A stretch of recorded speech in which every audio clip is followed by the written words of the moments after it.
What's up? What's up? Welcome to DGD Podcast. It's Kobe and KTG. Caleb, what's up, buddy? How are you? Man, I'm doing fantastic. How about yourself, man? I'm excited for another pod on DGD, man. Sir, a little Wednesday night special. Got the Dogs playing Missouri, first round of the SEC tournament right now, so we're excited. Get this show started off. We're going to talk about Pro Day happening today in Athens. We're going to talk about, spring ball started yesterday. We got it going on for about 5 weeks until G-Day. We're going to talk baseball. We're going to talk anything you want to hear. We're going to talk about tonight. Them Diamond Dogs started off hot. So we're just going to kind of get it going and stay tuned till the end. We're going to play a new game live at the end of the show between Rob and Caleb that is also going to be on our YouTube as an exclusive video as well. So make sure you stay tuned for the end. See if you like it. If you like it, make sure you watch it on YouTube. Reviews help. Subscribe, ring the bell. That way you can be alerted anytime we go live. What up, Rob? What's going on, my guys? How we doing tonight? How we doing? Good? Doing good? Good. We're good. Doing lovely. It's weird letting Kobe run the show tonight just for the shits and giggles of it. Isn't it fun? The inmate he's out of D block. He's running the fucking show.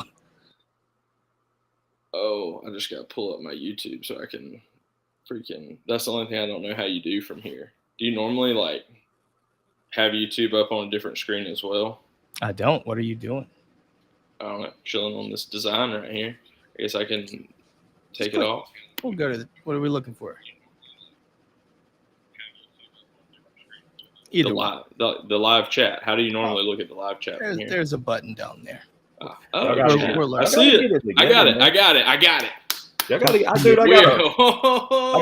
got y'all up on this screen. I got my live chat up on this screen. I got the Dogs basketball on one screen. I got 3 screens over here, man. Hey, man. He also got 2 phones, but he don't want to say shit about it. That's facts. Raise the hands if people owing the government student loans for their wife to go through medical school. Fair. I'm a one screen right now. You know what I'm saying? We're a one screen household. I'll be honest, man. You sound like you're closer to Amish than real life. I've just been blessed with opportunity, man. I got a good community over there. They help me upgrade all my stuff. I mean, most of this stuff on my wall, I ain't get. It's been sent. So shout out to the crew out there. So the KTG crew, yeah, no doubt. Jeff with the comment, trade that number 1 pick, Bears.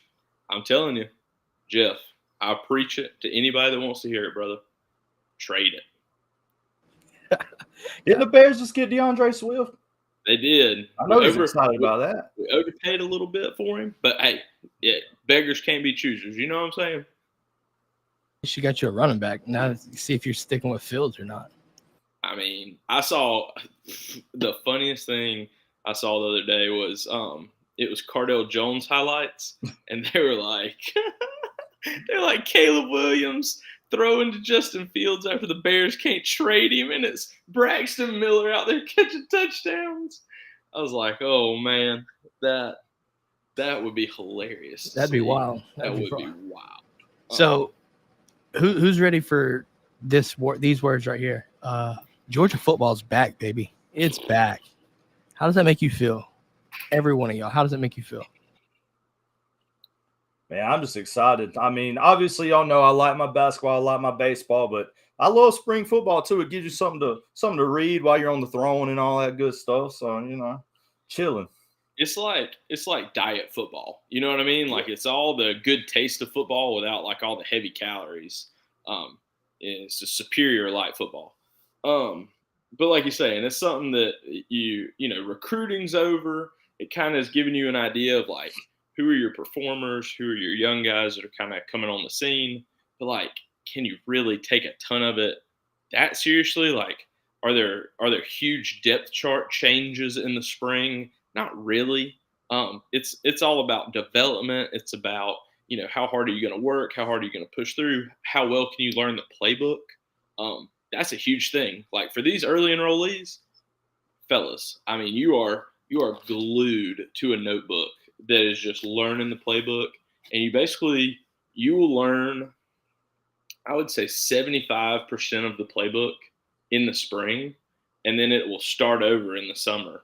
And then you'll learn about that same 75% again, and then it'll start over at fall camp. And then you learn that 75% all the way up to 100% again. So you learn the playbook 3 times in a year.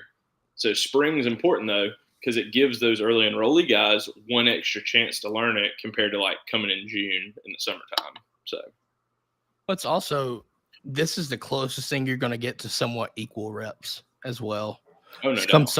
Come summertime, come fall camp, by summer and fall, the ones and the twos are basically hashed out, and they're getting all the bulk share of the reps, prepping for the season, all that stuff too. Nobody gets a bigger smile on their face than spring ball. Like you're saying, equal reps. You're lining up. You're me. You're looking across the line. There's Andrew Thomas. And you're going, who the hell put me out here? Whose idea was this? It wasn't my idea. It wasn't Andrew's idea. Maybe it was Andrew's idea, but yeah, no, that's I mean, Andrew Smart probably had a say in that too, but yeah, definitely. No, I think that's a good point though, man. You look at spring ball as definitely a learning opportunity, and I think Kirby definitely went off like almost abnormal in his presser Tuesday. Went straight to it, hit the injury list, just blam. Didn't even let people bait him into it, just went for it. And I thought that was interesting. I'll give him some credit though. Like he doesn't mind feeding the injury list when he doesn't think that there's a competitive advantage. Like, I mean, is it because of spring ball is it because a mixture of spring ball and non-severe? Like what I mean by non-severe being like things that are going to last well into this season type injuries. Yeah, and I think it really is, though. I think it's just an opportunity for him to be friendly to the media in a way of like, hey, listen, fellas, here are the injuries we got. Y'all can report it until you're blue in the face that somebody had shoulder surgery. It does not matter in the grand scheme of things. Just speaking of the injury list, though, I think, we're all going to thoughts and prayers out to Pierce, medically disqualifying due to a heart condition. Hate it. I hate to say you find a little bit of comfort in it maybe from the post that he said that this is something that he, his family, the doctors have known about for quite some time. It's been a yearly checkup kind of thing, and basically just at this yearly checkup they were outside of the realm of where they felt comfortable for him to continue to play contact sports. So not sure. Sometimes people argue all the time, like, is it better to rip the Band-Aid off all at one time, or is it better to know that this could always be something that's kind of coming down the line, something in the back of your head? I always, though, I do find some comfort in it too, where I would much rather them find out now than push hard and find out in the worst way possible. You know what I mean? Like, obviously he's not hurt in a sense, right, where it didn't overdo it, right? But the last thing we want to see is a situation where someone pushes it too hard and it can be detrimental. You know what I mean? That's the last thing that, Pierce and his family and really everyone involved, right? They want to avoid that. So I think they made the right call. I love the fact that obviously the medical disqualification keeps him on scholarship. Let him, find a role in the program. Listen, I think he's going to be fine wherever he goes. I mean, maybe turn into a coach, right? Or like become an assistant, learn how to do that. And I mean, the kid's got the ability, I think. And with that staff there and that coaching staff and Todd Hartley, what better way to learn your position as a coach than under Hartley as well? Because you'll get to learn the things that, how his brain ticks and stuff like that. I mean, because maybe, I'm not saying it will be, but you're planting the seeds, right? You're planting the seeds for a potential coach down the road. Because Hartley, it's only a matter of time. We know his days are numbered here in a good way, right? The recruiting aspect of it, things like that. He's going to be a head coach somewhere. It's just a matter of when. So I'm not saying that would happen, but it's good to, get the coaching experience under your belt and find a way to still be involved with the game you love. So obviously condolences out to that. And, glad to hear that it seems like they were at peace with that decision too.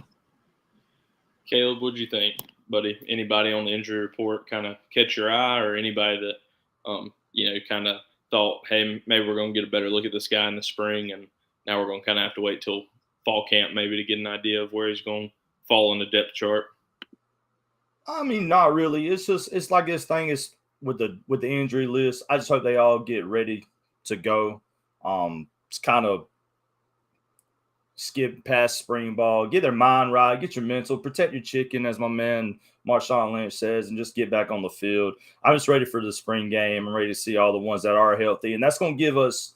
And I know there's some big names on there, but it's going to give you a little more opportunity to see some of these young guys that are going to be the future of the Dogs. So really the injuries don't bother me. Like I said, let them get mentally right. Let them get their bodies back ready for the fall. And let's see some of these young guys step up and do what they can. So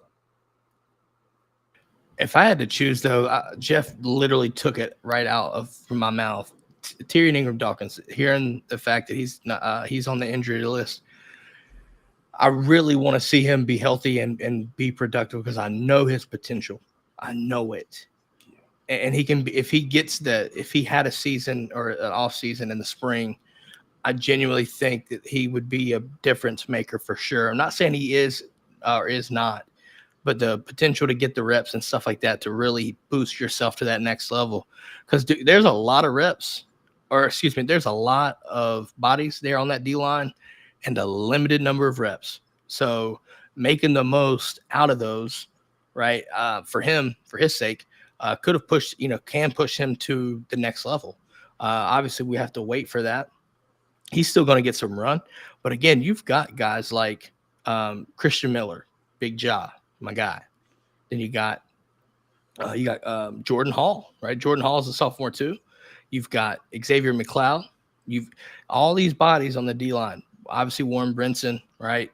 Nazir Stackhouse. All these guys fighting for those limited amount of reps. It's tough to hear because you don't want yourself to get set back. But at the same time, there's a blessing in it in a sense that these guys are getting, if you have somebody out, you're getting extra reps for other people. And I think that's going to be telling for the secondary and more so the safeties. So the safeties with Malachi being limited, stuff like that. In my opinion, you can always take reps to get better. But at the same time, I would much rather him wait it out, get fully healthy, right? Come back in the summer, into the fall, be fine. But give the opportunities to guys like, Pope coming in or David Daniel Sisavon, all these guys that need the experience because it's going to come time where you need to rotate in. You don't want to be putting yourself in a situation. Kirby and Muschamp know this. They're DB guys by heart, by trade. They know it. So you better believe those safeties are going to get a lot of run. And I think as well, you're going to see who's going to step up at the star position. I think out of this entire team, my opinion, that star position is going to be the key, especially on defense. That star position is going to be heavily watched by myself. Yeah. I will heavily watch that. I think my biggest one, and we'll talk about and then transition kind of away from the injury report. I think Smile Munden on there is not necessarily a huge red flag, but it is one of those things, like you're saying, there's just so much talent in that room. There's so much youth behind him. If I'd have told you this time a year ago that Pop Johnson would have been not a dog anymore, and it wouldn't have been because of the NFL, it would have been because somebody was breathing down his neck to take playing time, we'd all kind of had a good chuckle and moved on with our lives. So don't really want that to happen to Smile. I think he's a great athlete, good linebacker. And I'm not saying it will. I'm not saying that he won't step into the summer and shine, but it's going to give a lot of look at C.J. Allen. It's going to give a lot of look at Justin Williams. It's going to give a lot of look at Raylan Wilson. And give a lot of look at Troy Bowles, who a lot of people have kind of forgotten about. I mean, there is a deep, deep room, and you start giving some of those young guys those reps, that confidence going into year two, and you could really quit thinking and start just playing. Just instinctive playing. And that's something in the Nick Saban, Kirby Smart, Glenn Schumann defense that first year is for your thinking, not really your playing. And then year 2, year 3, go play. You saw that. Make the play. Kobe, we saw that. Think about this. In the SEC championship game, Raylan Wilson's youth got us exposed and led us to a touchdown, right? When he got that rub route, ran it on him, if you remember. This year, like you're saying, and to what Kobe's saying for anyone listening and watching, these reps are going to translate to the fall, obviously. And what I mean by that is, if you have an issue that we saw as a freshman, right? Like I said, that rub route, I guarantee you they're going to give these guys reps that are going to fix their issues and get them better so that when they see it, they can instinctively go. We saw this happen with Pop Johnson. Think about it. If we want to go back. Now, Nakobe Dean was kind of interesting, right? Nakobe Dean, his freshman year and then sophomore year, it was just like, just smart as shit. Pop was the same way. Yeah, we're talking about a 4.0 engineering student, though. We were not just spitting those out all the time. No. You know what I mean? No. Do want to pose a question for y'all guys, though. Who's your one player or one position? Actually, not player, position. Let's take position.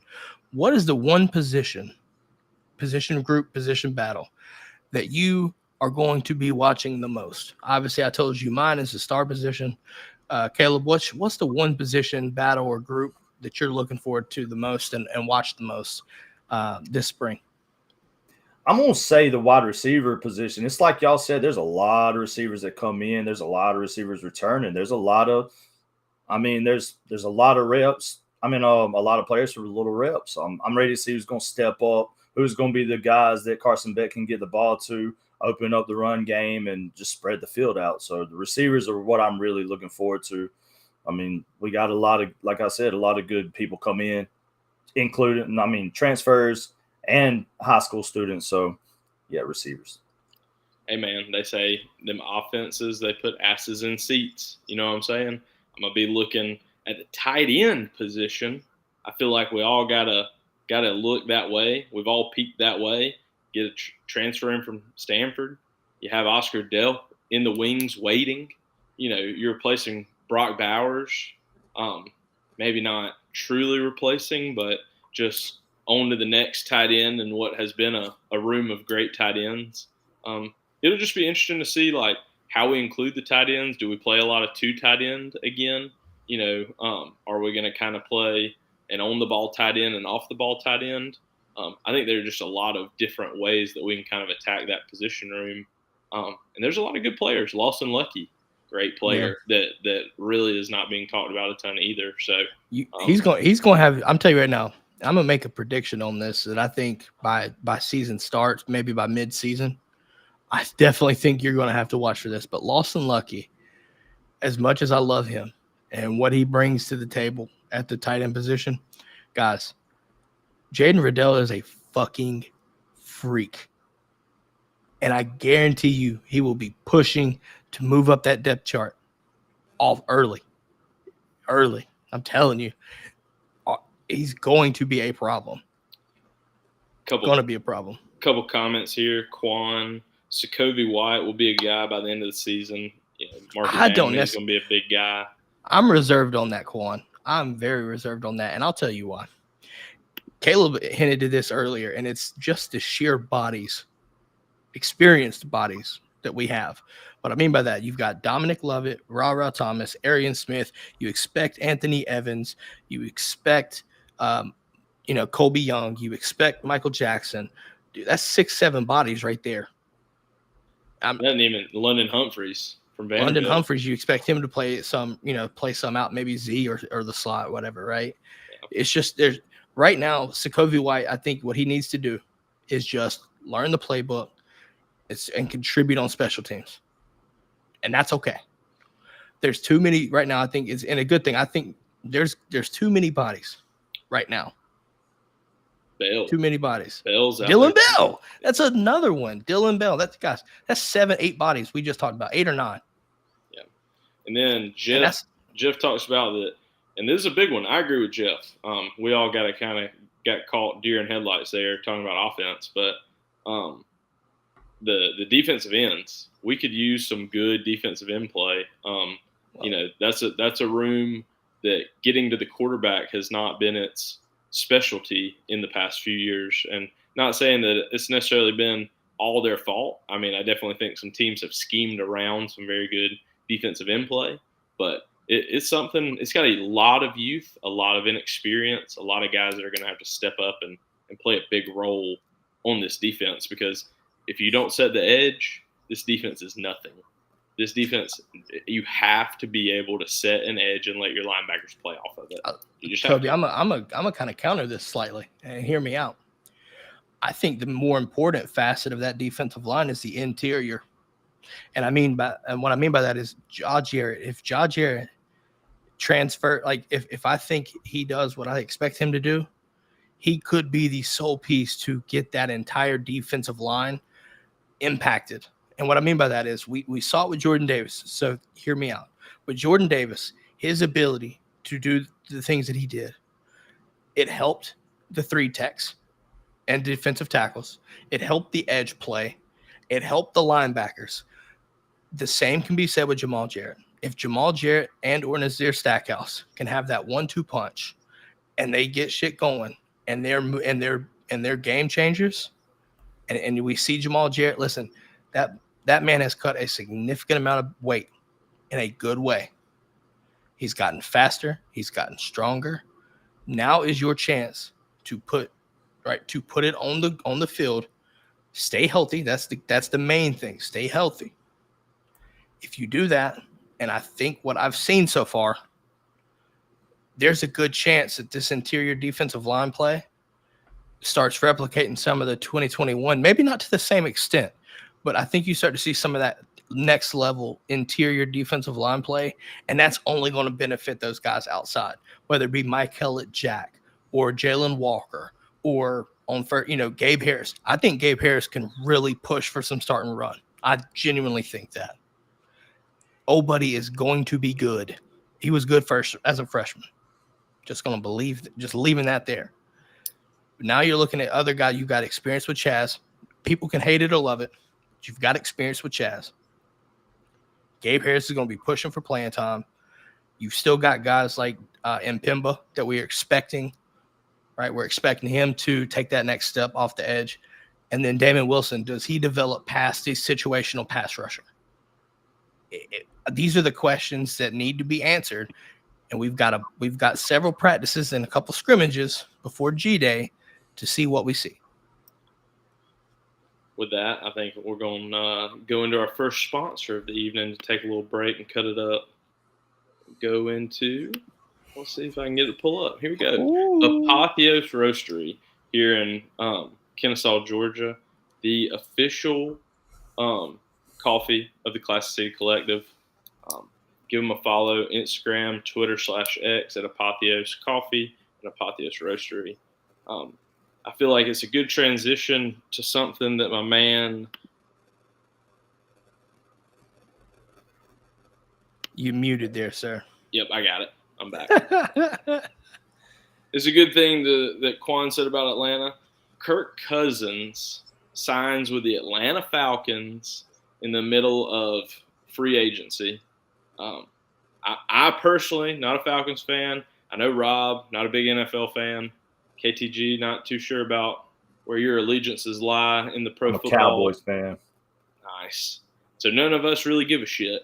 But, but it's exciting. I think that the Falcons have a good young core. I think they got some great talent. I think that, this is kind of going to show Kyle Pitts if that rookie year was kind of a one and done kind of year. Bijan Robinson been a huge success in the draft for them. Drake London, I think, has shown a lot of promise. They signed Darnell Mooney from the Bears as wide receiver 2. I think that's a huge get. The man has one of the highest success rates in routes over 20 yards down the field of any receiver in all of pro football. Kirk Cousins just happens to be the highest percentage passer for routes of 20 yards or more down the field. So I think it's a good get by them. NFL, defensive still win championships, but man, depending on what kind of caliber offense you have, it can really, really make or break you, especially now with the way the NFC and or the NFL playoffs work. That 1 seed, man, that 1 seed can make you hell.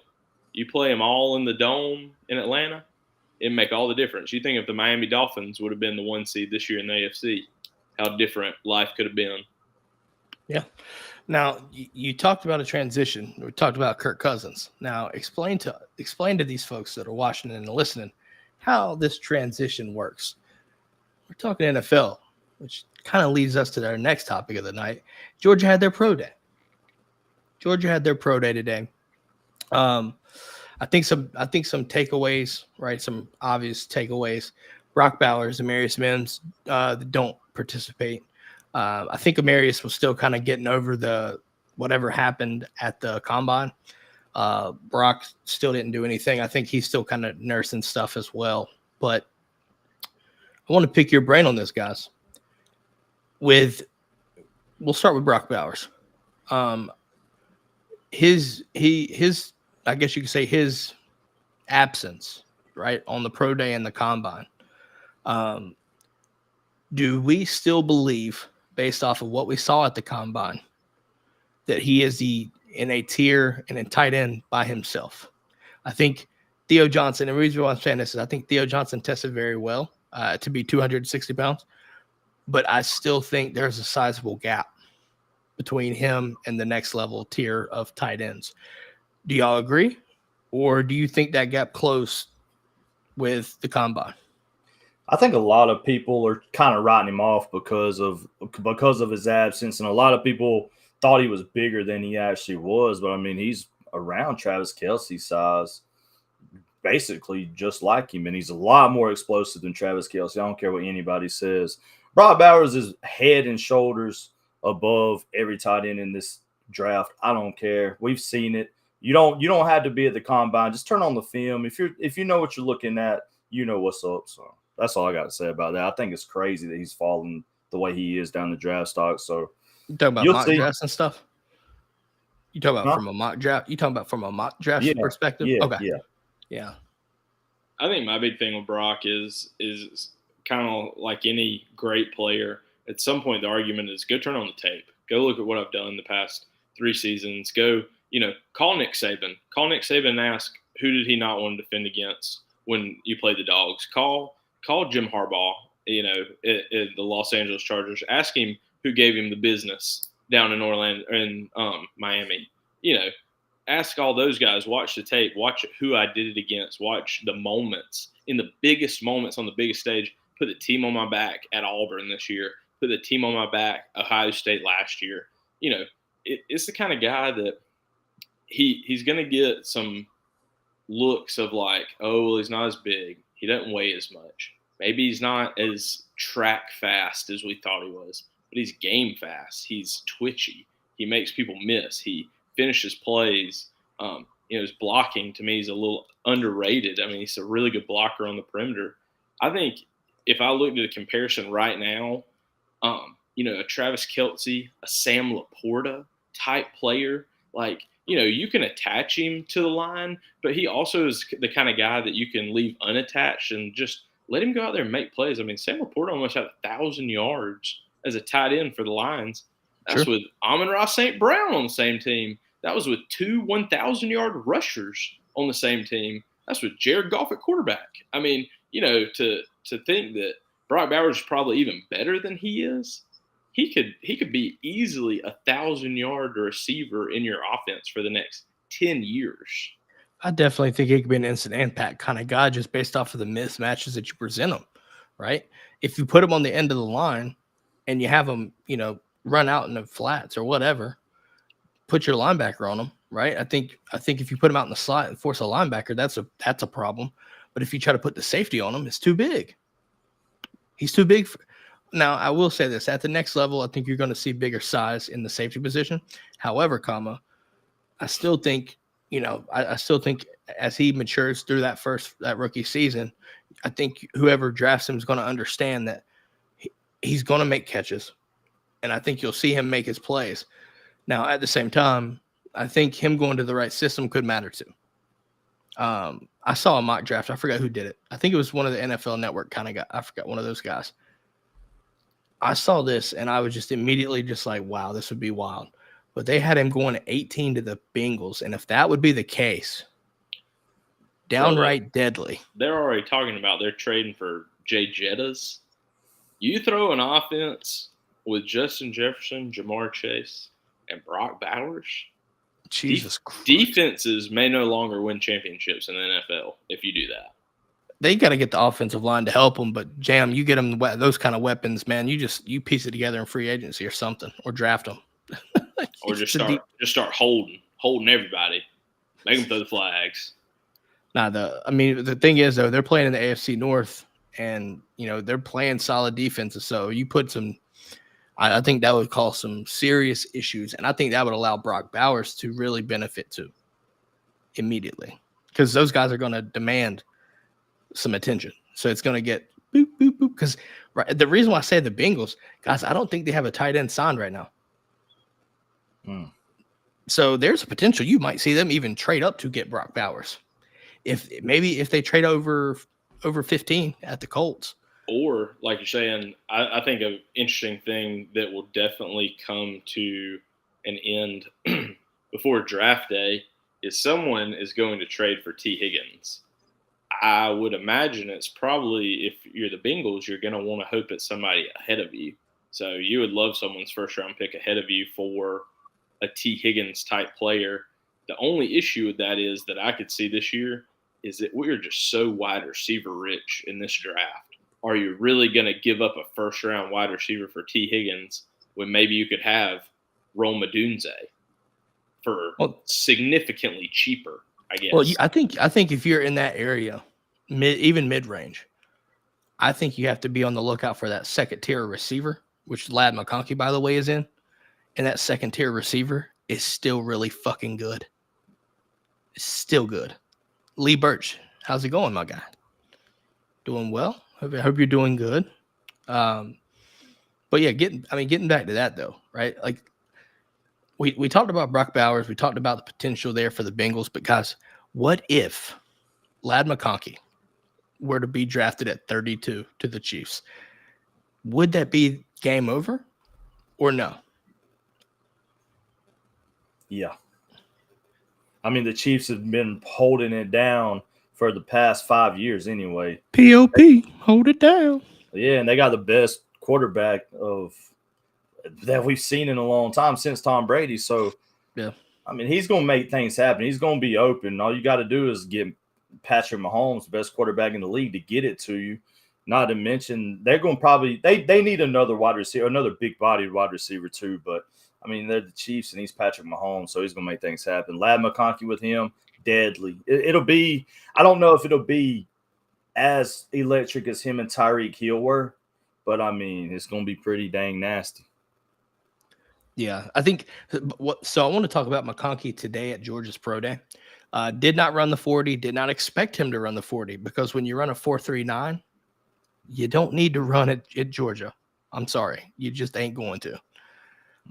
Did some shuttle routes, stuff like that, did some position drills, really flashed in all of those as well. I think he had like just over 4 seconds on the shuttle drill. I think he had just under 3 seconds, just under 4 seconds. Which was it, the shuttle that was 4 seconds or something? I thought it was right around 4 seconds, right? He ran a 3.96 and something. Jesus. Yeah. Shuttle, I think. I saw it before we got on here. Yeah. Those are silly numbers. And then if you watch him during the watch his footwork during the position drills, it was just nuts how fast his feet were and how fluid his route running was. Dude, some team, whoever gets him, is going to love him, because it's all about trying to create space now as a receiver, and he can definitely do that. And a lot of people don't want to realize this, that he is actually fast enough to press a DB and get on top of them very, very quickly. And when you do that, you force DBs, even at the next level, I think, into bad positions. And if you have good feet and good route running, it's deadly. Biggest thing about Ladd that will hinder him is the issue that the NFL has dealt with for a long, long time, college football has dealt with it now with the playoff, is this eye test of, does this guy look like he could play in the NFL? And then what do we value on a medical record? When we look at Ladd McConkey's medical record, what do we see? Do we see a bunch of red flags? Do we see a bunch of regular football injuries? Do we see a guy that's played through some injuries that maybe he shouldn't have? That's a base. That's like a by team basis. Like I saw something about, any team can look at that completely different. Yeah, I saw that like Trey Smith from Tennessee, the guard. I saw a thing on him the other day. They were talking about, people were like, this is a first-round talent guard. Went to the NFL Combine. Couple of teams found something with his heart that they were having some questions about, and a bunch of team doctors were like, he's undraftable, in our opinion. We would not pass his physical if he played for us. Chiefs ended up getting him in the 5th round for nothing, and he's an all-pro caliber guard for the Chiefs for nothing, all because Nakobe Dean. Dean, if we want to keep it at Georgia. Yeah. I'm just thinking like Trey's was very shocking because a team basically like, you're not even worth us drafting because we don't think we'll ever clear you to play. It just shows you how subjective these things can be, right? Listen, if you watch the tape right now, I think I don't know how to feel about this, so feel free to chime in on this, guys. Watching the tape of the SEC championship game and seeing how Ladd was literally like physically, just visually, just hobbled, continuing to play. Obviously I think it's subjective, but how many teams do you think would look at that as a good thing, or how many could look at it as a bad thing? Because I think at some point, I understand you want to get in there and you want to play. That shows the tenacity. That shows you got that dog in you. But at the same time, you've got to preserve your career at the same time. And now at the same time, coaching staffs can do different things. I get that. But how much of an impact would something like that play into the decision-making process for a team that wants to draft a receiver, maybe late 1st round, early 2nd? I mean, you look at that, and he's trying to push through for his teammates. That's, I guess, in my opinion, and it may be wrong, but you're looking at Ladd McConkey fight through this injury. Same with Brock Bowers, too. He was hurt that day, but we'll keep it with Ladd. He's out there trying to win a championship for his team. He's putting himself and his body on the line for a championship, not for himself. I think the non-greediness and him trying to do it, even playing the bowl game. So I think a lot of people is going to look at that as a green flag with Ladd over a red flag, just because, he's tough, he's gritty, and he's going to put it all out on the line for his team. That's leadership. That's just everything I like about players. I coached high school baseball, so I see stuff like that, and I'm like, okay, he's a beast. So that's how I feel. Yeah, I think my big thing is, like, especially with 1st-round picks, I feel like it's so much more. 1st-round picks is like, what's the ROI? Like, what's my return on investment for this pick? Is this a guy that, has gutted out some injuries maybe he shouldn't have, and maybe we're looking at a 3 to 4 year career instead of a 7 to 8 year career? The NFL is constantly changing. It is still, like, I think 2.8 years is the average lifespan of an NFL player. That's crazy. Just crazy, that is wild. Crazy numbers. But, I think it's a positive because at some point, Ladd is going to put the team first. He's not going to be the kind of guy that's like, what about me? What about my extra $2 million? I'm not playing unless it's guaranteed. At some point, I do understand it's about making your money. It's about staying healthy and playing for longevity. But it's also got to be about, love of the game, wanting to win, that competitive edge.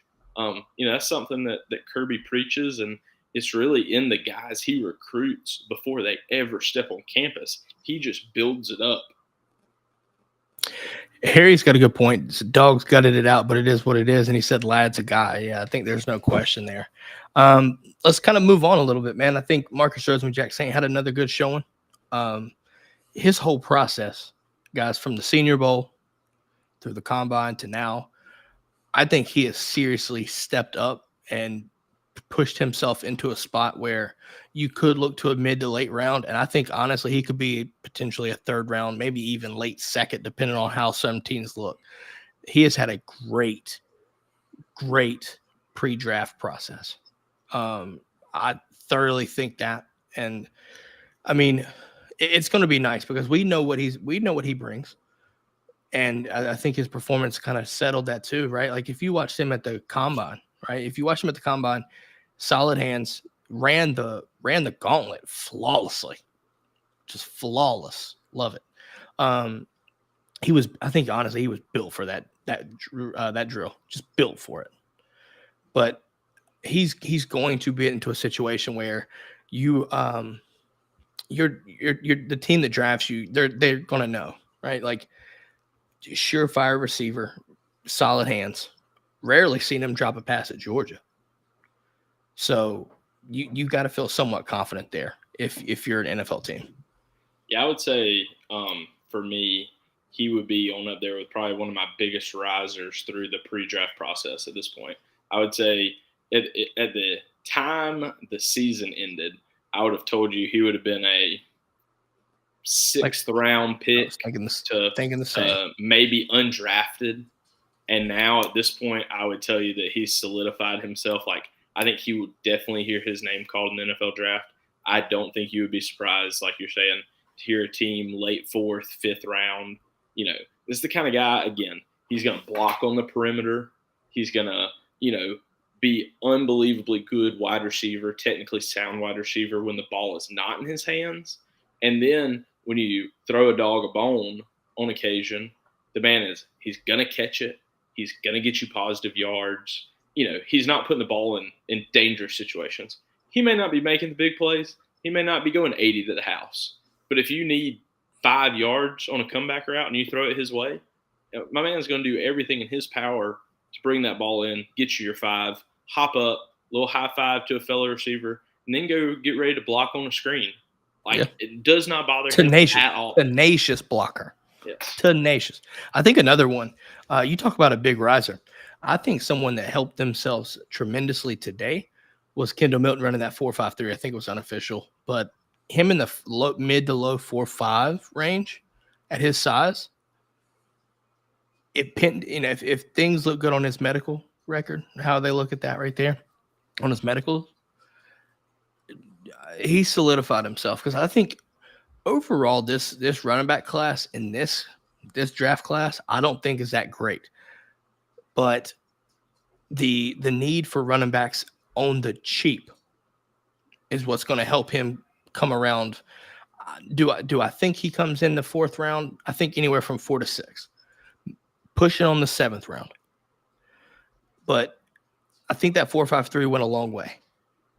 I do. Absolutely. I think a lot of thing about Kendall Milton too is, he's been dinged up, but when he was healthy, he was hell. I mean, you did not want to run in his way. He was coming right at you. He didn't care. I mean, he's not as big, but the style he ran with would really compared well to what Derrick Henry did, especially when he was first in the league. When he wasn't, he runs a little high, but if he ever finds it, Kendall Milton could be a damn good running back in the pros. Watch for the Titans there. I think that would be the perfect cheap replacement for Derrick Henry. Yeah, I genuinely think that. I'm not comparing him to Derrick Henry. No. Right? They're completely different guys. Derrick Henry is a damn avatar. Okay. Oh, yeah. When he was coming out of Alabama, he was a fucking avatar. They can't get around that. But they kind of run the same in the very physical running style. And it was so fun to watch toward the end of the season when you saw him fully healthy for like the first time in his whole career at Georgia, because he looked almost identical to what he looked like at Clovis as high school. And he was dominant as shit in high school. And he was running people over, ass Tennessee. And you sit there and you watch what he did against Florida State. It's just one of those things where, like, if you tune back and you watch the tape, you see the progression of what he was when he was hindered and when he was free. And he was fully, I would say, as healthy as you're going to be, because it was a completely different running back. And you're going to get good pass pro. Him and Edwards were, I don't know who that I don't know who that coach was running that drill for the pass protection drill. They were bullying that man. I don't know if y'all saw that, but they were bullying that man. So both guys can block. And I think another thing too is we'll kind of stay in the running back room. I think with Dejon Edwards, is even for his size, right? People are going to look at his size. But what separates him from the other guys of his size, I think, is his ability to run inside the tackles, because he can do it.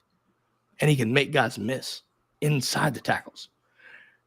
I don't think he's fast enough to hit the edge at the next level and bank on breaking loose off the edge. Don't see that. So his ability, even at his size, to go in between the tackles or right off the edge of a zone run, I think will benefit him tremendously to possibly get drafted. Would y'all agree on that? Yeah, I could see Dejon, sneaking in late. I still think at this point, I don't know, just based off productivity, I think Kendall probably has the better chance. Not saying that Dejon will go undrafted, but I still just think Kendall, kind of the way he ended his senior year, the way he's been in the pre-draft process, like I definitely still think we hear his name first. I really think people will be surprised how few people don't hear their name called. At this point, I mean, I'm only at like 1 or 2 seniors from this class that I worry, like, will we hear a name or not? You never know. I mean, people feel a need sometimes. I never thought that, Fitzy went in like the 5th or 6th round at random to the Falcons, but they needed a blocking tight end. They've proved that. Also, shout out my friend and former roommate Charlie Warner, 3 years, $12 million with the Falcons, baby. Gotta love that. Yeah, I was about to say, I was going to ask you about that too. I saw him coming back. I figured you probably got giddy as shit hearing that. Heck yeah, man. And the cool thing about that too, is his agent played football here at Georgia with us. One of my great friends, Alex Essex, he played some defensive line here with me, went to Georgia State, went to law school, got into law. After a couple of years in law, got into being an agent, representing some of the smaller guys, getting them some good deals. Nick Moore, long snapper with the Ravens, secured him like $1.4 million last offseason. Just got Charlie, $3 million a year or $4 million a year from the Falcons. Definitely growing his business, but just great to see former Bulldogs have success, in the NFL and in like the realm of the NFL like that too. Yeah. Harry asked, what did Dejon run? I don't remember what he ran. I don't remember. I'd have to look it up and try to see if I can go back on it. I forgot. So I want to transition over here. I think having all these NFL scouts and personnel from these franchises coming into Athens could honestly not have benefited Cedric Van Pran Granger more. Then I think that benefited him more than anyone else in this whole draft process at Georgia.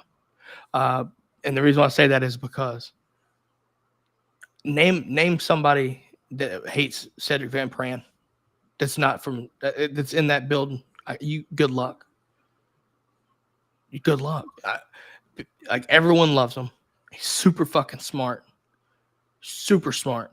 Great football mind. Those things translate to, as at the center position, they translate. And I think he had a good performance on the field today too. So I think you could argue I'd say, I wouldn't say a biggest riser, but I think a surefire solid performer was Cedric Van Pran. And I think it aided having everyone there in Athens to, talk to the folks inside the building. I think that's crucial for him because that's going to get him drafted maybe even a little bit higher. Because you need that at the center position. Like, to be fair, I think you have to have that, right? You look at the personality, right? Think about this. Jason Kelce, one of the best centers of our time in recent memory.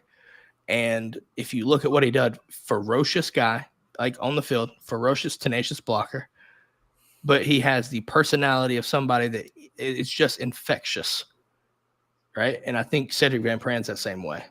Super smart, ferocious on the block. We saw that Florida State man catch that body. Okay. We saw that. We ain't forget about that.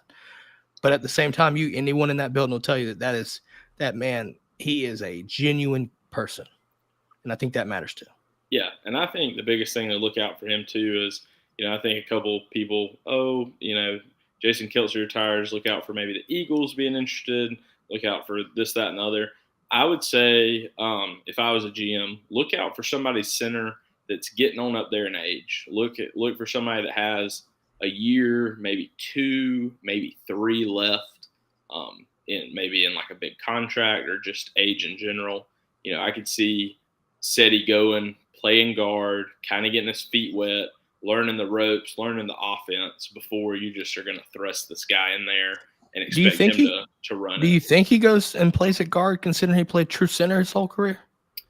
I mean, I look at Landon Dickerson, played true center his whole career at Florida State and Alabama, and he's played guard for the past 3 years for the Eagles. I would say he is the next in line to replace Jason Kelce as center.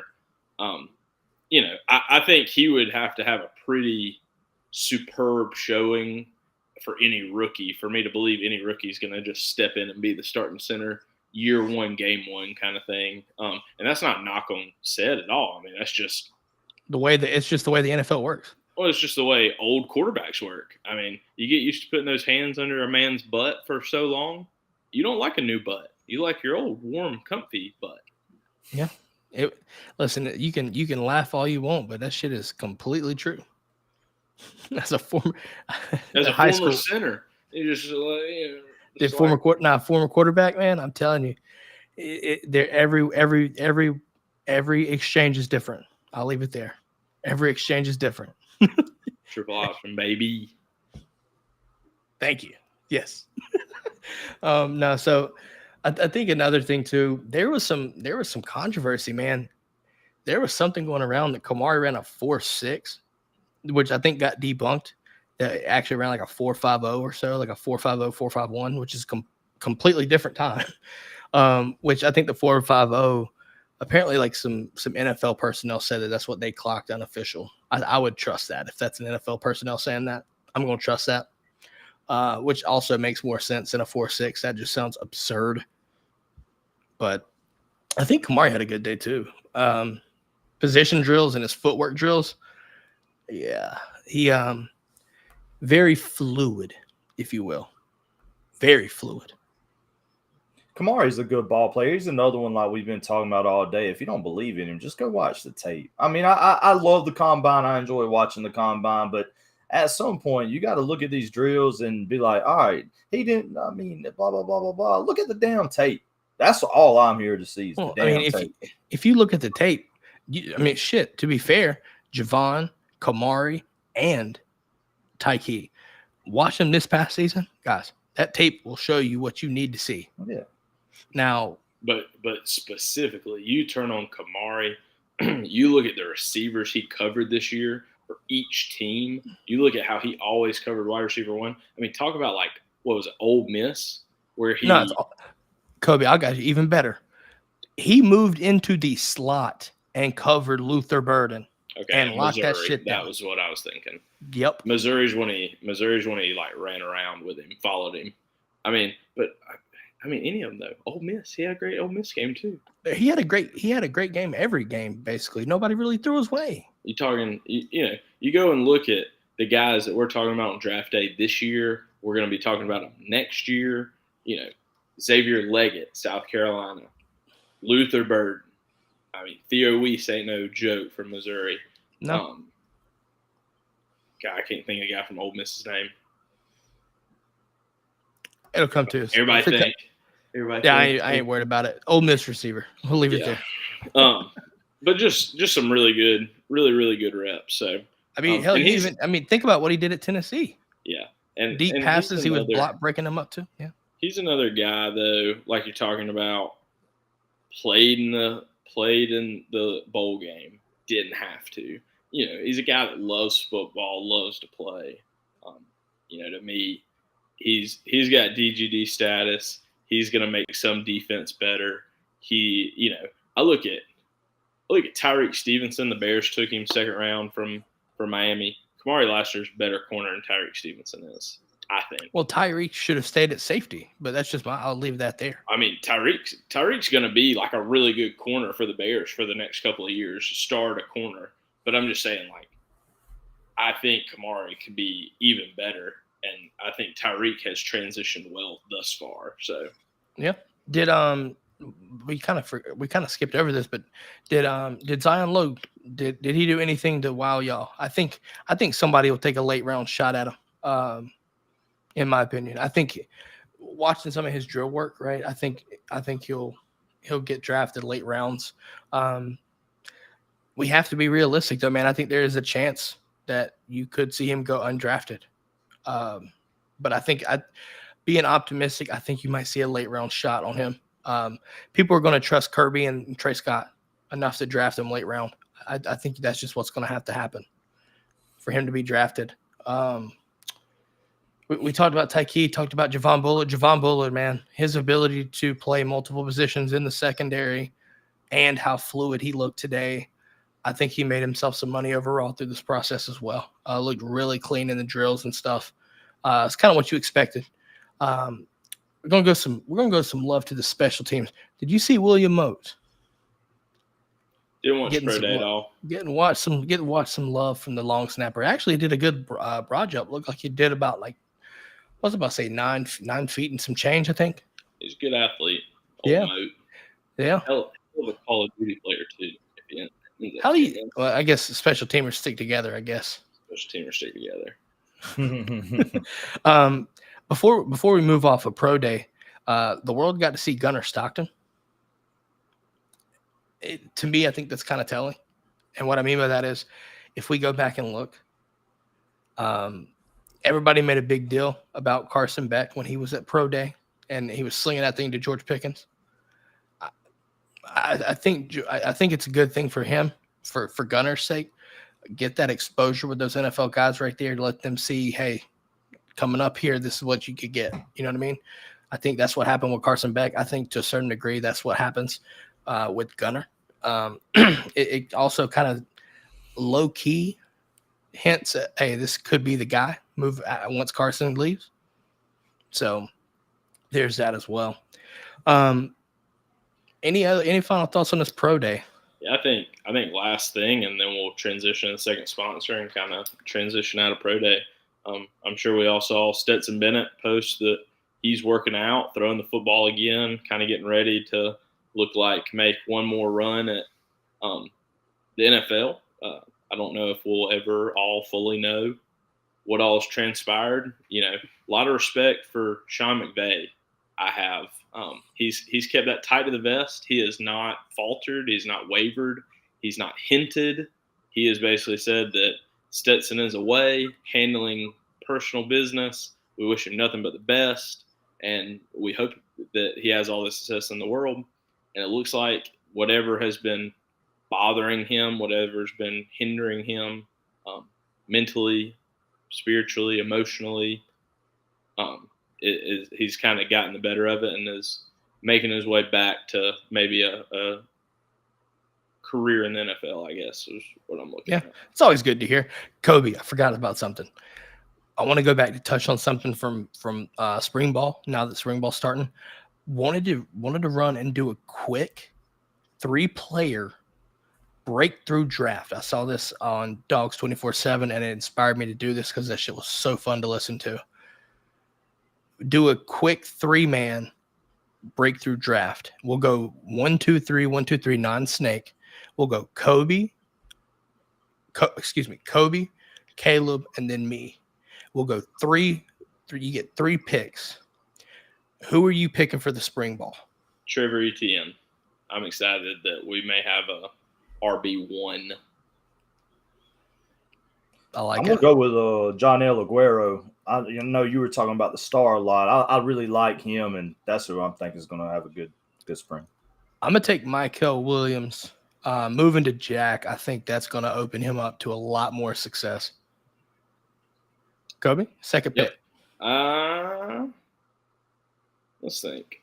I think I'm going to take Justin Williams. I think that obviously it's a big spring for him in needing to learn, but kind of like we talked about before, it's also a big spring that he is going to flash. And when he flashes, it's going to be impressive. It's going to be something we all hear about. It's going to be something Brooks Austin talks about. It's going to be something Rusty rambles about. It's the whole 9 yards. I mean, everybody's going to hear when something big is going to happen. Fellas here at the DGD Podcast, we're going to let you know. He was a big enough player coming out of high school that everybody's pumped on him. Smile Monday being a little hurt, going to let you get a little extra peek at him. Good call. Yeah. I'm gonna go Salmon Pimba. I think he's ready to go. So I'm excited to see what he's got to do. I mean, he was the big name coming out of his high school class. We had some departures there. Let's go, Sam. It's your turn, man. I'm going Jamal Jarrett. If he breaks through like I think he will, that whole defense is going to change. Just like I said, from the inside out, we saw it with Jordan Davis. I think maybe not as to that extent, but I definitely think if he gets it together and puts it together like I think he will, it's going to be a completely different defense than what we've used to see in the past couple of years. Third round, Kobe. You get the first pick on the third round. Who you got? Yeah, I'm going to go a little different just because of my thought process, but I'm going to go the right tackle position. I think that obviously Xavier Truss comes back with a lot of experience over there. Monroe Freeling, I think, really, really impressed a lot of us last year. It's really become a habit of offensive line coaches at Georgia as of recent that we're kind of a rotating door. We're a 6, 7, 8-man offensive line compared to just 5 guys and good luck. I'm not saying that Monroe will be the true one there, but I definitely think that it'll be very interesting to see kind of how the lines break down. I think it's going to be tough to keep Monroe off the field for more than a drive or two at a time. Yeah. Caleb, what you got? Final pick, man. Since he took my Justin Williams, I'm gonna take Ellis Robinson the fourth because I think he's nasty. That's a good one. That man's gonna be hard to keep off the field too. I mean, I am intrigued by this kid. This is one of my favorite prospects that's come to Georgia in a while. I watch him very often. There's really no flaw in his game. There's really no flaw in his game at this point. He's fluent. He reminds you a lot of Keely Ringo coming out of college or out of high school, but I think he's that much better. He's way more fluent. He does better in the zone coverage than Keely did, obviously, coming out of high school. I just think, I know we run a lot of man-to-man, but I don't know, man. I just like the kid. He shut down Jeremiah Smith. Jeremiah Smith, hey, if we meet up with the Buckeyes again, y'all know what's about to happen. But we know their running back will be at Michigan. Ellis Robinson. Man, final pick. There's so many names still left on this board, but I'm going Dom Lovett.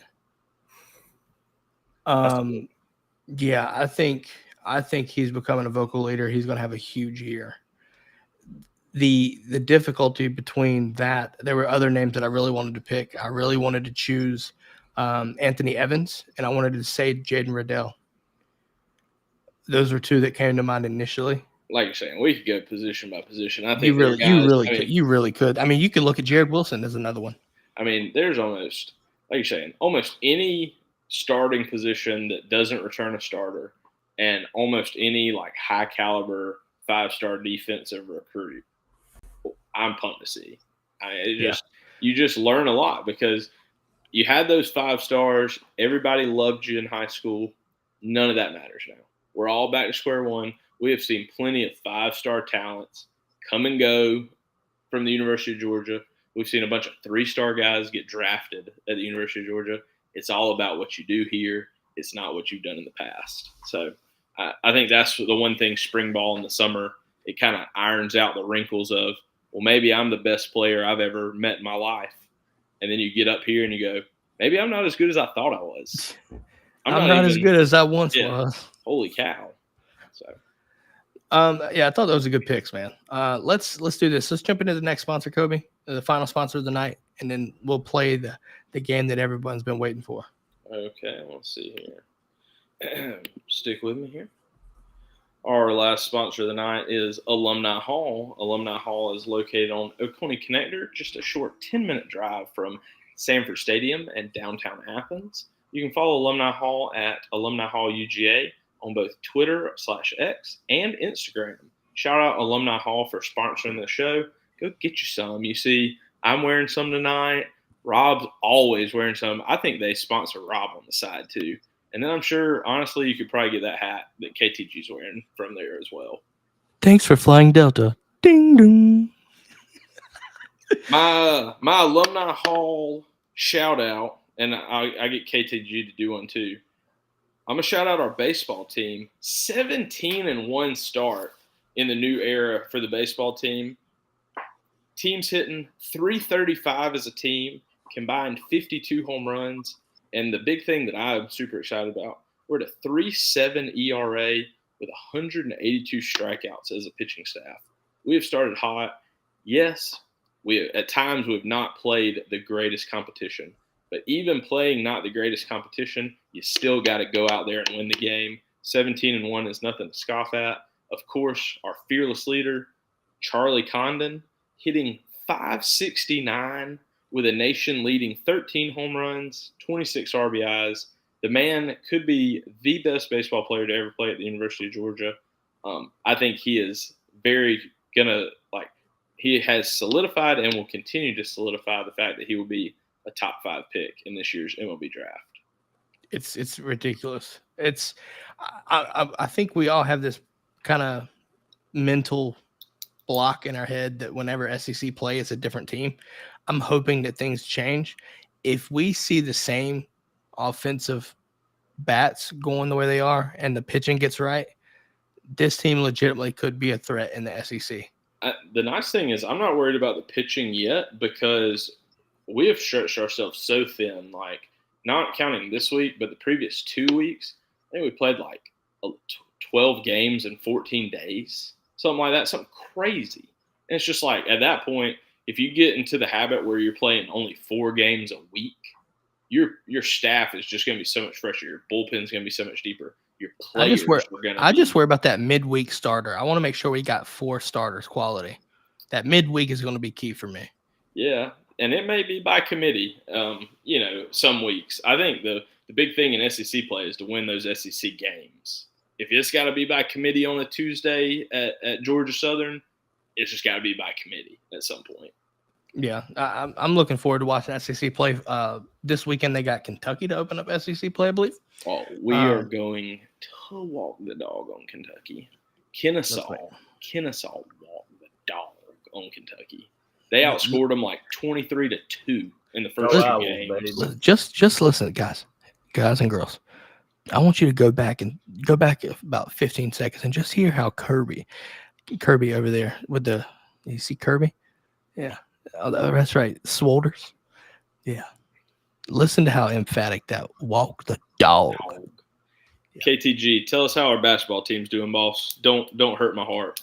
Oh, it's not. I had to turn it off. I ain't even looking. I was caught myself watching the ball game and not kind of paying attention to the podcast, so I turned it off. So I really don't even know, to be honest. Last thing I seen, I'm looking 4 minutes ago.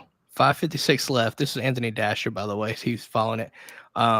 Blue Cane is 5 of 8 on 3-pointers. Missouri 53-52. This was 4 minutes ago. Don't have the score up right now. Gotcha. Well, while you look up the score, I think Kobe kind of with his alumni shout out. I got to give my alumni hall shout out because he took the Diamond Dogs, but they ain't the better team that plays on the Diamond. Shout out to the girls at the Jack, number 5 in the nation. Right. They're 18-3, and got a number they here. made Florida State softball girls look like they opted out as well. I always got to take a shot at Florida State when I get a chance, but hey, them girls are balling, and they're gonna be a threat. They're really good. They're nasty. They took it to Georgia Tech tonight. Yeah. Here you go. Score 55-52 with 5:06 left. Missouri on top by 3. Oh, actually 57-52, 4:41. Just updated from Bleacher Report. Wow. Also, shout out the University of Georgia athletics as a whole. If you're a women's basketball fan, look away now. We beat Georgia Tech in every sport this year except women's basketball. But I mean, just talk about pure domination. swept them in baseball, beat their ass tonight in softball, handled them in football. I mean, they just can't get away from being little brother. Don't even worry about tennis. If you can think about it, golf, men's golf, women's golf. Equestrian. I don't even think they got horses over there. No, they do. They just eat at the varsity. They just do. They just eat at the varsity. Fat fucking horses. Yeah, the hell Georgia Tech. Oh, wait. Sorry, I was talking about their women. My fault. My bad. Wow. You wear GT on your shirt, you deserve everything you get. Y'all, I'm gonna tell y'all a funny story real quick about Georgia Tech. So my brother lives in Atlanta, and he's got a girlfriend, and she's not very fluent in football. She went to Georgia State, but she come over Thanksgiving, comes in, I'm talking, walks in the door as confidently as she could. She's like, look, I got on a football hoodie. It was a Georgia Tech. When my brother said, get the fuck out. Just leave. Gone. Welcome to DGD After Dark, folks. If you're listening in the morning, hopefully you're not listening to it at work. Put your headphones in, please. I'm going to have to make a note of that. Parental advisory. Yeah. Yeah, it was funny. Kobe, that's literally what he said, though. I mean, I just wasn't going to sugarcoat. We can go on with this nerd talk, okay? The nerd slander. We can go on about this, but Kobe's got something for us that I think is going to be something new on this. So I'm going to let him take over again and explain what's going on. All right, fellas. Delta Voice is back. We're going to ding dong. Yep, here we go. So we're going to explain it kind of to the people at home. Then I'm going to throw up the graphic. And then not only are we going to play this live, but I'm also going to try to cut the graphic up so we can use it as a YouTube video later. So we're going to be playing a game inspired by BDGE, which is a football company on YouTube that I follow that does NFL trivias. A big thing they've been doing lately is dudes naming dudes, where they sit there, a picture pops up of an NFL football player, and then it is between Rob and Caleb to guess the correct name of the football player the quickest. So you both get one guess. Whoever says it first gets the point. We have altered that into this is dogs naming dogs. So here we go. Here is, let's see the graphic Rob made. Come on, Rob. Here we go. There we go. We have naming dogs.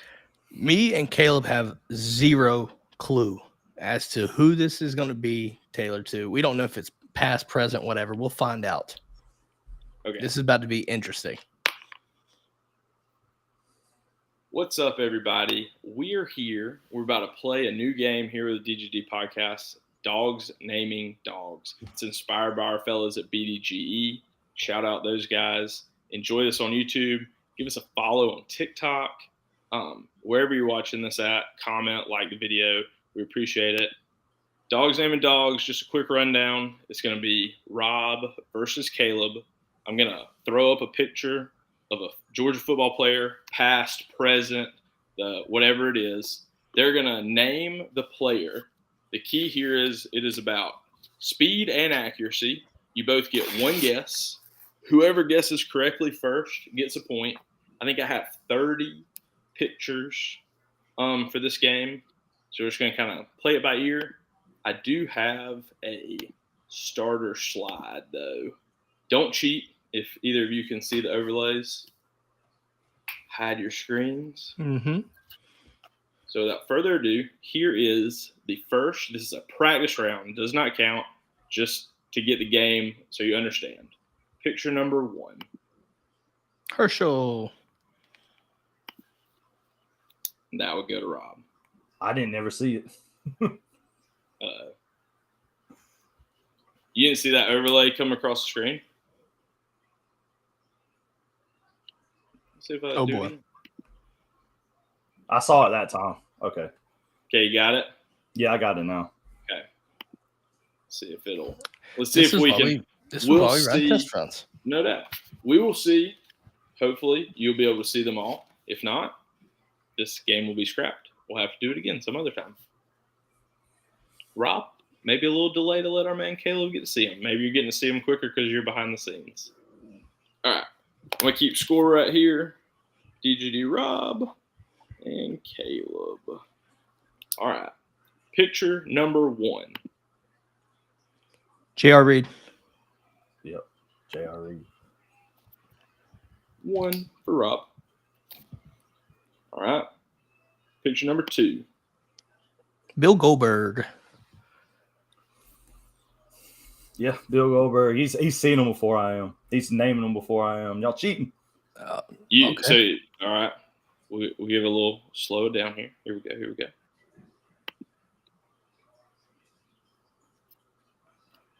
Kirby. Yeah, Kirby.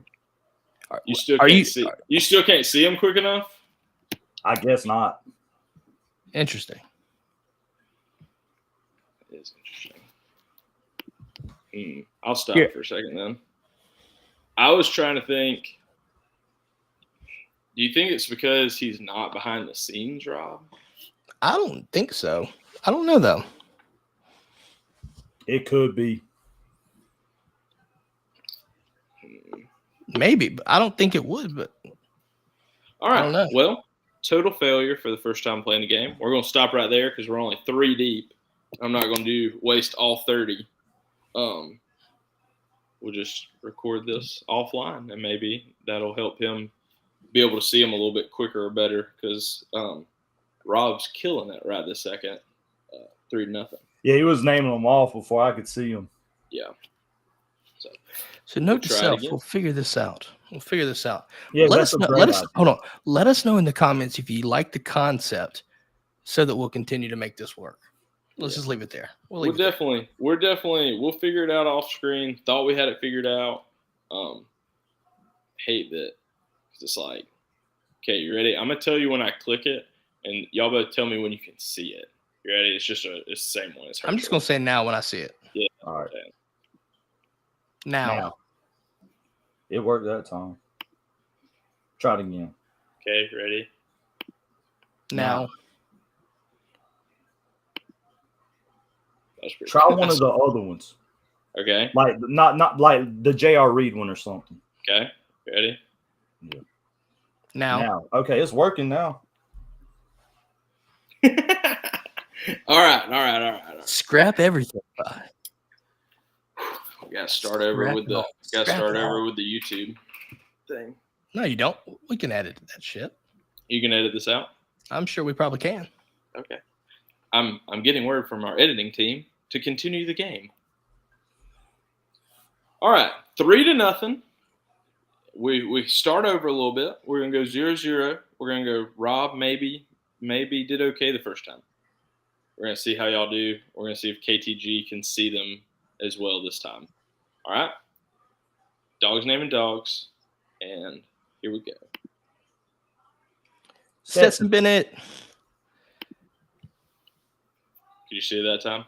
Yes. I said it before he did. I said full name. I said full name. But yeah. Well, I'm taking the rules now. I'm taking Stetson. Fair point. Only everyone wants Stetson. Fair point. All right, here we go. Number 2.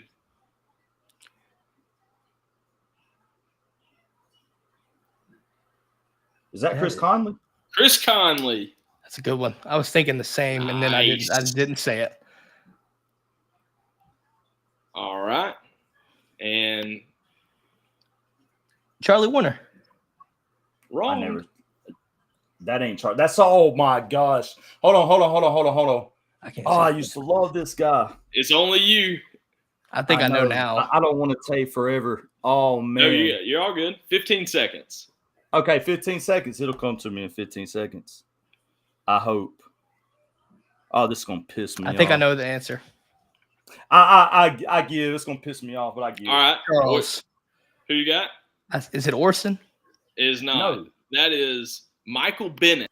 Michael Bennett. Damn. I can't see the I face. used to I'm love so him, good too. at facial recognition that I can't see the face on it. It screws me up. I knew who it was. But you can tell he's white, can't you? Yeah. Charles is a black man. All right. Here we go. I like this. I like that y'all don't know him as well as quickly. Here we go. Ready? Thomas Brown. Nice. Thomas Brown. Okay, Rob, I'm on your head, boy. Rob, I'm putting your points back. It's 3-3. Okay. All right, here we go. 3, 2, 1. Tyler Clark. Tyler Clark. Damn, that was good. Very nice, Oh. very nice. All right, here we go. DeAndre Swift? Nope, Orson Charles. nope. Tyreek No. Stevenson. Wow. Orson Charles didn't wear the spiky colored jersey. That was stupid. I like the. I knew I would get somebody with the DeAndre Swift early call with the 7. All right, here's a tricky one.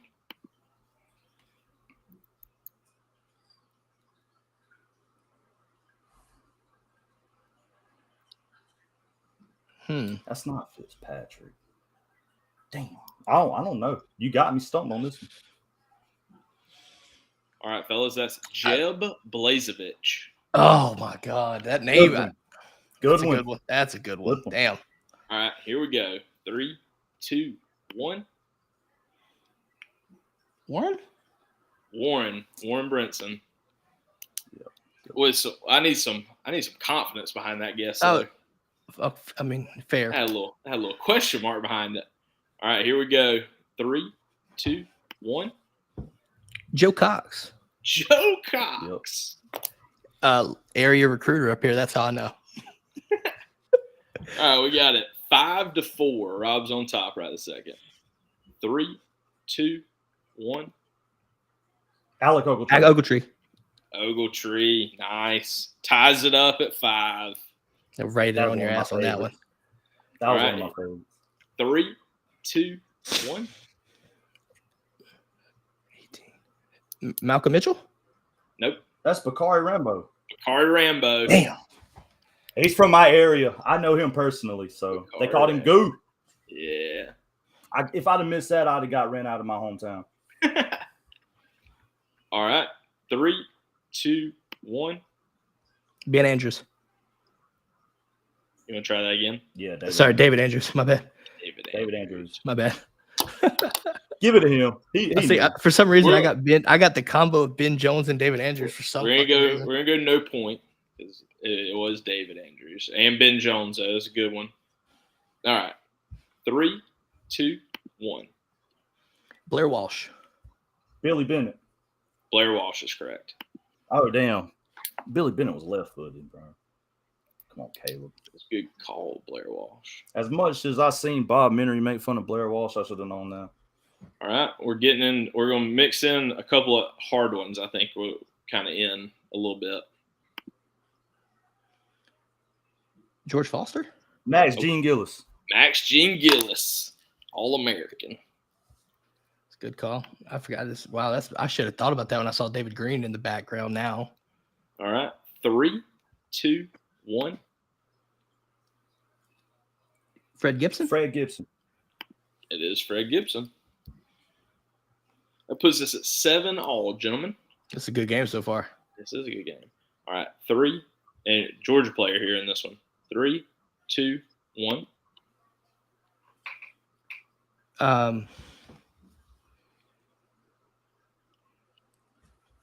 He played in the 80s. No. So this is a tough one for you, gentlemen. He played in the 70s. Is it This defensive end guy, right? This is Bill Stanfield from Cairo, Georgia. Dang, that's in my neck of the woods too. And that's Steve Spurrier running from him right there. I knew that was Spurrier. I'd have got the Florida one right. Figures. All right. If it was Monte, figures.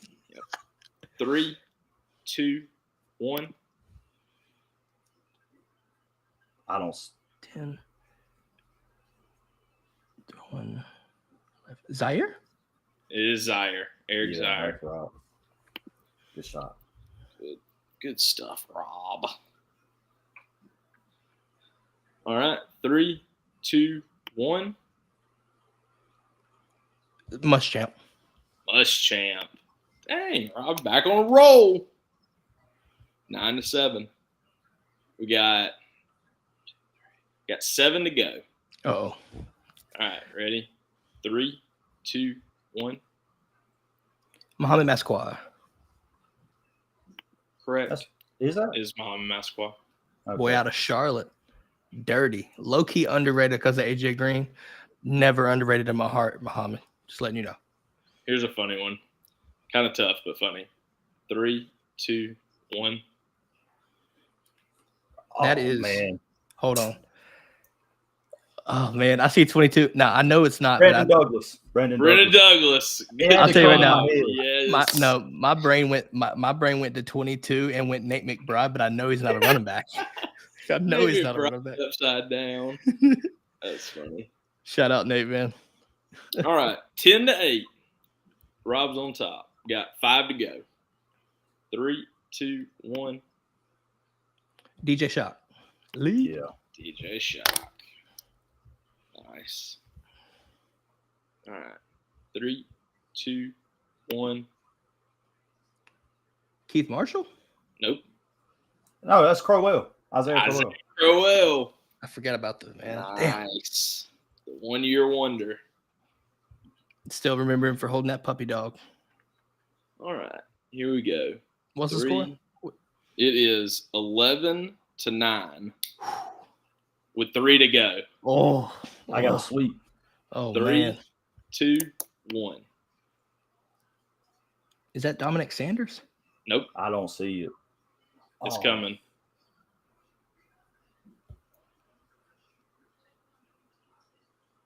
Do you see it? Yeah, I can see it now. I'm trying to think. Now he gets to take his time because I fucked up. Because I know it ain't AJ Green. 10, 9, 8, 7, 6, 5, 4, I don't 3. know. Riley Ridley. Jesus. I should have thought about that. You can see it right in his eyes, too, now that you say it. Good one. All right. 2 to go, fellas. Tight ball game here. 3, 2, 1.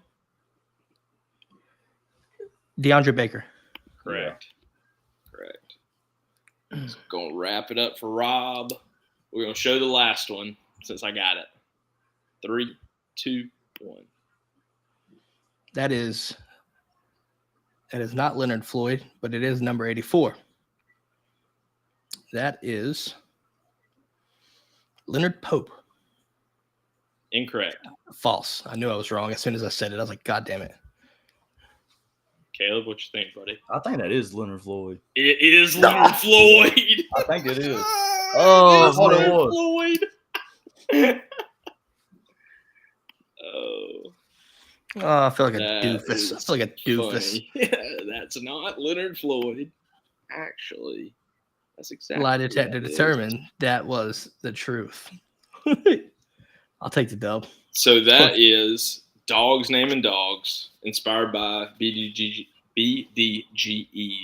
videos of dudes naming dudes. Listen, I just want to let people know, for the record, you might hear these names and be like, there's no fucking way. It makes no sense why you say these names. Do it live and on the spot. It's completely different. It is completely different. It is. And that's what I got here. 12-10 win for DGD Rob on our first ever Dogs Naming Dogs. Let us know if you like it. Let us know if you want to see more of it. I think it's got a fun pace to it. I like the randomness. Like you're saying, I do think that when you just see that picture pop up, it's like, what era am I looking at? Am I looking offense or defense? Like, who is this guy? Kind of thing. Like, it makes you discombobulated to the point where you say a name from an era that you realize as soon as you're saying it that makes no sense, and you've already said it, and you're like, fuck. It's that simple. like it makes you think so sporadic at times because you're trying to rush to get the answer. Like the whole Orson Charles thing. Stupid answer. I'll leave that there. That was stupid. All right, fellas. Well, I think that's going to wrap us up. Appreciate y'all playing. Definitely I've enjoyed consuming that content on YouTube. I think it's something that is fun to play. It's something different to play. It's going to be something different to kind of put out there. That kind of wraps up Pro Day. Pro Day's gone and behind us. Next thing to look forward to is the NFL Draft. Spring ball, though, just getting here. practice number 1's behind us. We got 14 to go, 2 scrimmages, G-Day. Whoever put G-Day the same weekend as the Masters deserves to be slapped. But we'll wrap it up on this, folks. 64-59, Dogs on top. Nice. That's huge. And that's to leave Missouri beaten on the year in the SEC. Yep. Winless. Damn. All right. Well, we will see y'all here next week. Make sure to show some love. That video is going to go live at some point later this week. Show some love on the YouTube. Just help. If you do yourself a favor, ring the bell, right? It's like, subscribe, but ring the bell and make sure all notifications are on. You'll get notified. We might premiere it. Actually, we might premiere it. That way you'll know. Whatever that means. Also, follow us on TikTok. It's definitely going to show up over there. It's definitely a way to reach out. Tell us how you think you would have done. Tell us if you think you'd have beat Rob. Tell us if you think you would have gotten none of them in time. We'll work on the timing of it. I think that could definitely still be something that could help on Caleb's end. But all right, fellas. There we go. Good show. Guys, we're back. We never left. I'm talking Georgia football is back. Okay. I want to make sure that is known and clear. Make sure, listen, go to DGDpodcast.com. Support our sponsors. We mentioned Alumni Hall and Apotheos. Listen, Apotheos, you use code CCC, get 20% going to the collective, and you get free shipping. Use our website only for this. This only works using our website. Go to our website and shop Alumni Hall using the links on our website. And any order that you place, a percentage of that we will send that to the collective. That only works on our website, though. So you have to go to DGDpodcast.com and shop Alumni Hall through those links on our website.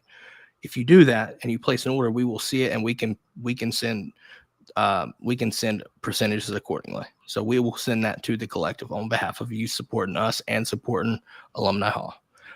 With that being said, Kobe, KTG, good show. KTG, let people know where they can follow you, my man.